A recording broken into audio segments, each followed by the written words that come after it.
New year, same shit for the Dodgers. They get another promising player, although, okay, nobody should be freaking out over this, at least not in the direction of the Dodgers. I mean, I don't think they should be freaking out in the direction of the Dodgers anyway, but especially not for a signing like this. They just signed Hae-Sung Kim from Korea to a contract, and this is what he looks like. I was on this right when it was announced. He was being posted and have a 30-day window to sign with a big league team. Bro isn't slick. No, but in all seriousness, Hae-Sung Kim, not to be confused with Ha-Sung Kim, is a really talented Korean infielder just like Ha-Sung, is 25 years old, which is also valuable, and LA just became his home for the foreseeable future. But this isn't some blockbuster crazy signing, which is exactly why I think for this signing specifically, fans should be mad at their own teams for it. Really quick, as always, if you're part of the 59% of viewers not subscribed yet, go ahead and hit that button if you enjoy the videos. As Roki Sasaki, for example, he's a big name player who will inevitably bring a lot of hype to wherever he signs. Now, his situation has nothing to do with the money because he's not 25 yet. And when an international player isn't 25 yet, they can't get a free-for-all type of contract. They can't get a big, massive one by any team.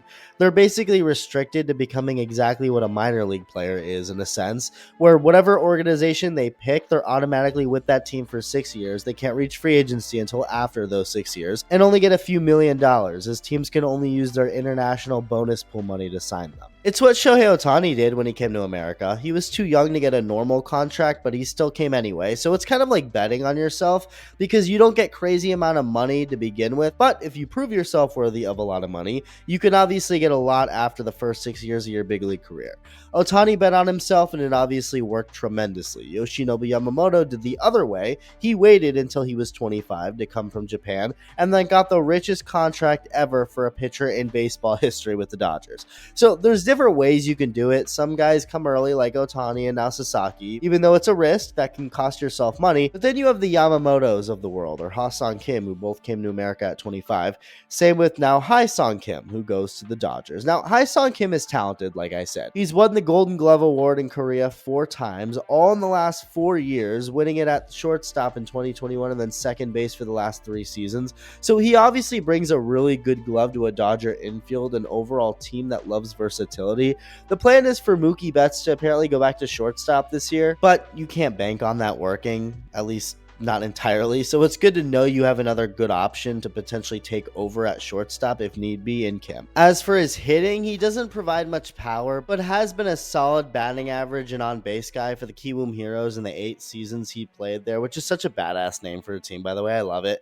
Some of the Korean names have names from American teams, even football ones too, like the Eagles and Lions. The Giants obviously are both baseball and football, but the Heroes is my favorite name. That are the Dinos, the NC Dinos. Anyway, Kim, who's a left-handed bat, has hit .304 with a .364 on base percentage over 8 seasons with the Kiwoom Heroes, while also adding speed to the Dodgers with at least 20 stolen bases in each of the past 7 seasons, stealing as many as 46 in 2021 and 30 in 2024. So he's a top player in the KBO, the Korean League, no doubt, but also take into account that the KBO is a much weaker league than MLB, which is obvious, but also weaker than the NPB league in Japan. It's what many deem as a AA level overall, but of course you'll get some talent that's worthy of playing in the big leagues, which is where you'll get a guy like Hae-Sung Kim. But that also means that he's not necessarily some Hall of Fame expected player or something. A lot of the Japanese guys are expected to be that, but the Korean guys not as much. So part of what that means is that they're not necessarily going to demand as massive of a contract as the Japanese guys if they do choose to join Major League Baseball at 25. He's still expected to be good, or else he wouldn't be signing with a big league team, obviously, but he's also not some crazy star with insane expectations, meaning his contract wasn't anything crazy. He signed with the Dodgers for 3 years and a guaranteed $12.5 million with an option for 2028 and 2029 that could increase the value of the deal to $22 million over 5 years. $22 million over 5 years at most, 12.5 of it being guaranteed. Forget any conversations about the Dodgers being super rich or deferrals. You're telling me none of the other 29 teams could have chalked up an average of $4.1 million over 3 years and at most $4.4 million over 5 years for this guy? Okay, obviously he may not fit a team like the White Sox, but there are plenty other teams that could have used a strong defensive infielder. The Mariners, why on earth did they not end up with Kim? Come on, what are we doing here? Fans of teams like the Mariners, the Marlins, the Rays, I don't know, the Astros could maybe use a guy like that. The Pirates, they could totally use him. It's so freaking low risk. You want to be cheap? Okay, be cheap. Well, this is the perfect guy to get if you're going to be cheap. Low risk, high reward scenario. And he still ends up with the Dodgers as those teams don't get it done. And I know part of it must be Kim's desire to play with the Dodgers with how big they are right now, which is fair.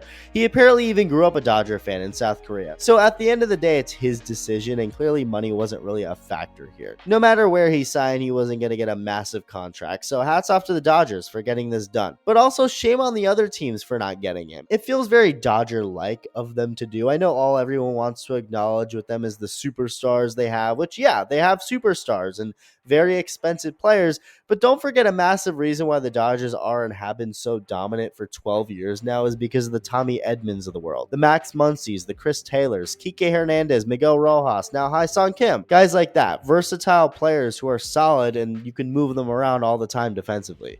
So it's a solid move for them, while teams like the Mariners, I'm specifically looking at you, and the Pirates too, just continue to do nothing. And this is the perfect situation to prove that this isn't a Dodger issue. It's not about the Dodgers just somehow magically having the power to get every player they want, but more so about every other team not being the ones to make it happen. It's one thing when the big guns sign in LA, but when a guy making just over $4 million a year is signing in LA rather than Seattle or Pittsburgh, that says a lot more about those teams than anything about the Dodgers. You shouldn't be mad at them. You should be mad at Seattle and Pittsburgh. Because even the teams that don't spend as much, they don't have as high of a budget, they're not going to do crazy stuff like this. Well, they're not even getting the cheap guys. I mean, Ha-Seong Kim is at the top of baseball in low risk, high reward scenarios. He's perfect for so many teams, especially teams that don't want to spend much money.